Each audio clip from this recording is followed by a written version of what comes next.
Hello everyone, my name is Hunter, and I am back once more with a drug mnemonic video, this time for antifungals. I tried to structure this video to have mnemonics that would be applicable for our Term 3 Pharma class in addition to our Term 4 Infectious Disease class, so that this video could be watched by people in either of those terms and still have the mnemonics be relevant with the Term 4 mnemonics building on the Term 3 mnemonics. So the first one will be for Term 3 specifically, but the entire video can be watched for Term 4 material. The first two mnemonics will be covering the general mechanism of the majority of the drugs as shown on the diagram here from the first aid book for step 1, and the rest of the mnemonics will be about specific drugs with regards to either their use cases or their side effects, with the side effects being particularly emphasized since that's what was covered the most in the antifungal lecture PowerPoint quiz and also in last year's Term 4 review video for antifungals. Once more, check for timestamps and let's get this started. For the first two mnemonics, they're going to be general mechanism, and they're going to be grouping the categories of antifungal drugs that were mentioned to us in Term 3 to those that impact Lanosterol synthesis, those that impact Ergosterol synthesis, those that inhibit cell membrane integrity, and those that inhibit the cell wall synthesis. And in general, they are going to be written in the orientation of left to right, with the ones on the left being inside the cell and going to the right more outside. In general, following this diagram, therefore it would be that Lanosterol is a precursor to Ergosterol, which is then a precursor to the cell membrane, and then outside the cell membrane is the cell wall. So the mnemonics will be generally from left to right in this fashion, so you can also remember the relative sequence of the enzymes and structures these will all impact.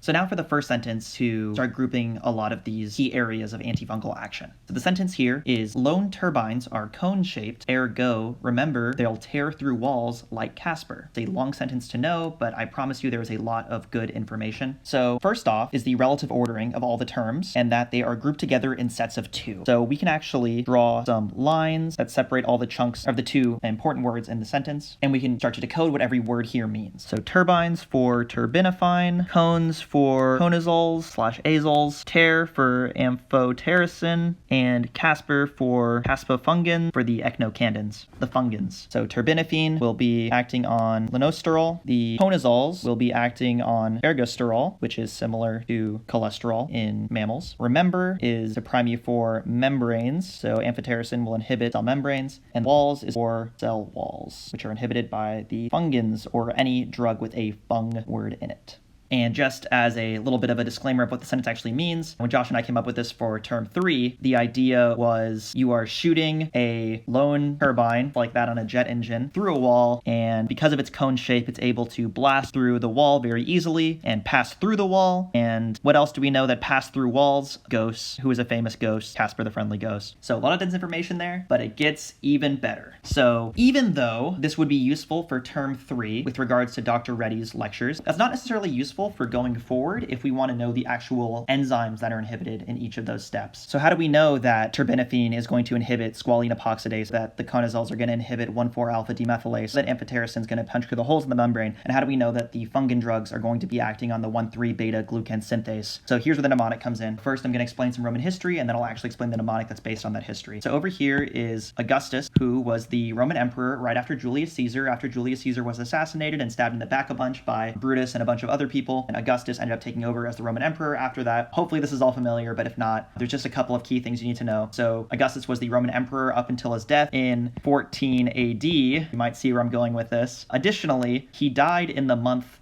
of August, which I have no idea if that's a coincidence or if that's why it's named August, but additionally, he had a horse, as all the big Roman generals did at the time. And then so the mnemonic sentence about Roman Emperor Augustus is that by September of 14 AD, Augustus's horse would be glue. So it's a common expression that horses, once they are old and about to die, they'll be sent, quote unquote, to the glue factory. It used to be back in the day that animal glue would be made by boiling animal connective tissue. So the expression is just still around for horses in particular. So the mnemonic, therefore, is that by September, as in the month after August of 14 AD, the year Augustus died, his horse would have been sent to the glue factory or would be glue. So SEP for September for squalene epoxidase. The 14 AD is for 1,4-alpha demethylase. The HO in horse is just for holes in the membrane because there's not a specific enzyme we had to know for this. And then B-glue is for the beta-glucan synthase that is used to build up the cell walls. Now, additionally, you might be wondering, oh, Hunter, how am I supposed to know the 1,3 beta-glucan synthase as opposed to just beta-glucan synthase? Well, as a cheap way to know this for now, if you know that there is a beta-glucan, the beta here can be split apart into a 1 and a 3 to construct a B. So just for the short term, if you absolutely need to remember the 1,3 beta-glucan, know the beta can be split up into 1 and 3 because that is what the fung drugs, so both the fungins and then the fungerp, will act on 1,3 beta-glucan synthase in the fungi, which humans do not have, and this is part of why echinocandins have just less of a side effect profile in general. So just a final recap, lone turbines are cone-shaped, ergo, remember they'll tear through walls like Casper. Terbinafine acts on Lanosterol, conazoles act on Ergosterol, Amphotericin B acts on the membranes, and caspofungin or fungins act on cell walls. And by September of 14 AD, Augustus's horse would B-glue, SEP for September squalene epoxidase, 14 AD for 1,4-alpha demethylase, horse for holes, and would B-glue for beta-glucan synthase, specifically 1,3 beta-glucan synthase, which can be remembered by the B being able to be split up into 1,3. So very dense mnemonics, perhaps hard to know, but if you do know them, I promise you there is a lot of information packed into both of these sentence mnemonics, and it'll set a good groundwork for the drug-specific mnemonics that appear later. So now onto the drug-specific mnemonics. They're going to focus on the use cases and the side effects of each of the drugs. So for terbinafine or terbinafine, 2 mnemonics here. So one is to stress the word terbinafine to be toe-binafine for toenails/fingernails, since this is where the drug is going to accumulate the most and then have an impact on the organisms that live underneath the toenails and fingernails, the onychomycoses, which are a subset of dermatophytes. In particular, they are the organisms that just like to get underneath the nails, either at the front or the back of the nail. So terbinafine is taken orally, and it's going to accumulate beneath the nails in order to counteract the fungi that would be underneath the nails, in addition to also being used for tinea infections, i.e. fungal skin infections. The other note about terbinafine is that you can pronounce it taste isn't fine, as in it's going to be accompanied by taste disturbances. That's it for terbinafine.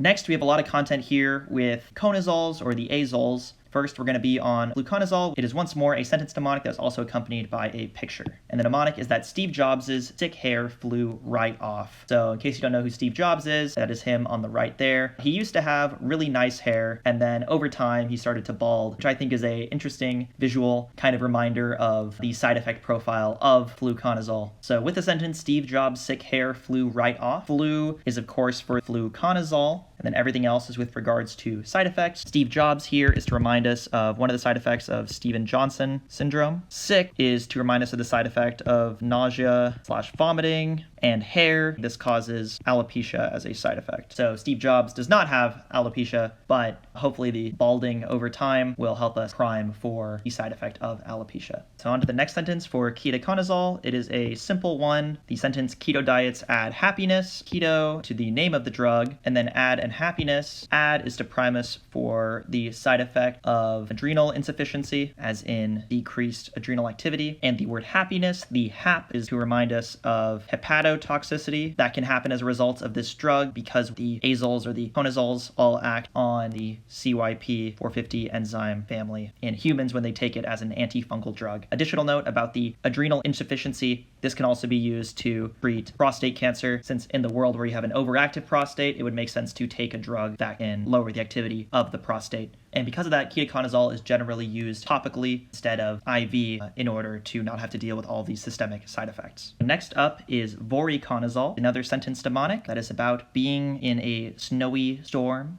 In the Alps, Scott watched as the polar vortex ached his bones. Scott, the guy in the sentence mnemonic, is up in a snowy mountainy area, and he's watching as the incoming polar vortex is aching his bones. We all know, like, old people who have said that once a front is coming in and they can feel it in their bones. So vortex is related to the drug name. Scott, the guy in the mnemonic, is to trigger for a side effect of visual scotoma, as in a blind spot that can occur with prolonged usage. Also, watched is to remind us of other visual side effects, in particular things like LSD visuals. Ached bones and Alps are to remind us of the side effect of periostitis, so bones, periostitis, aching, pain associated from periostitis. Additionally, this is going to be seen on lumpy pictures on an X-ray. This is going to be accompanied by an increased ALP or alkaline phosphatase. That is everything for Voriconazole. Next, for Itraconazole and Posaconazole, I'm going to generally lump these together because they have similar side effect mechanism profile. So there's two mnemonics here. The first one is one that works for both, so I mean it's possible, but what the heck? It is a sentence near and dear to my heart that I've been hearing a lot in my ethics class this term. The it's and possible, IT, it is the only antifungal drug that has this IT at the start of it, so this is for Itraconazole, and the pos is for Posaconazole. The mean in I mean is to remind us of increased mineral corticoid activity. It's going to result in HEK, which is hypertension, edema, and hypokalemia. And all these are going to be associated with this increased mineral corticoid activity. And then for the second phrase, as we were told, if you're taking itraconazole in a tablet form, you need to take it with increased stomach acid for it to be absorbed properly. So it should either be taken with food or something like a Coke, something acidic. And so if you remember the phrase Diet Coke, you'll know that the IET, once more the it sound here, is to point towards itraconazole. And additionally, the Coke part of the sentence is because you'll take it with Coke/food, anything that'll increase the amount of H+ ions in the stomach so that the drug can be absorbed better when taken in the oral tablet form. And so for the last drug in this category, for Isavuconazole, I like to think of this drug being the only conazole or antifungal drug that has this VU term here. And we can actually relate this to its side effect of decreased QT interval on ECG, whereas the rest of the conazole drugs will increase the QT interval. Isavuconazole will decrease it. So with QT and the VU, I got thinking about ECGs. I believe historically these letters were just chosen because it was the sequential ordering of them in the alphabet. So it was P, Q, R, S, T, U as the names of all the components on the ECG. And so I thought about how the letters U and V in the alphabet are directly following the QT. So we can use an alphabetic mnemonic here where we remember the Isavuconazole. The drug that decreases the QT interval will be the drug that has this VU in it, UVVU, immediately after the letter T.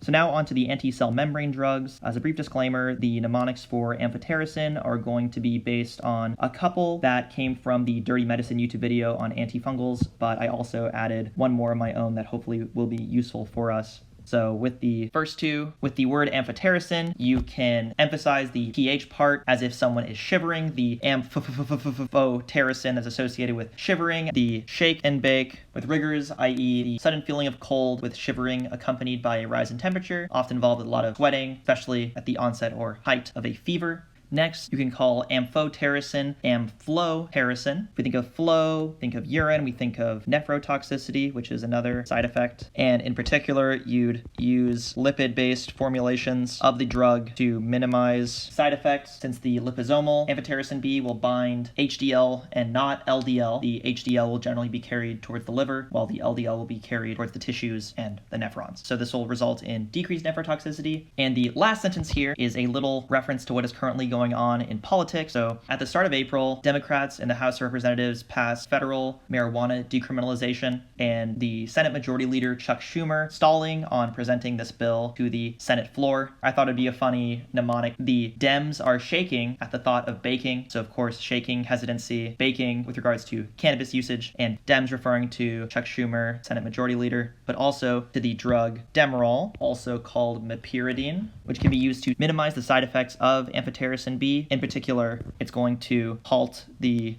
rigors associated with amphotericin usage. Now, Nystatin is basically the topical/oral form of amphotericin B. So the mnemonics associated with Nystatin here are first nice top. So nice for Nystatin, top, this is used for topical use, either for vaginal candidiasis or diaper rash. And also it is used for the topical use of oropharyngeal candidiasis, so the swish and swallow, as in it is applied to the surfaces of the oropharynx and then swallowed, which leads us to our second mnemonic. If you give SH sound to Nystatin, so you call it Nystatin, you could think of it being associated with oral thrush, or the swish and swallow associated with oral thrush, as in the oropharyngeal candidiasis.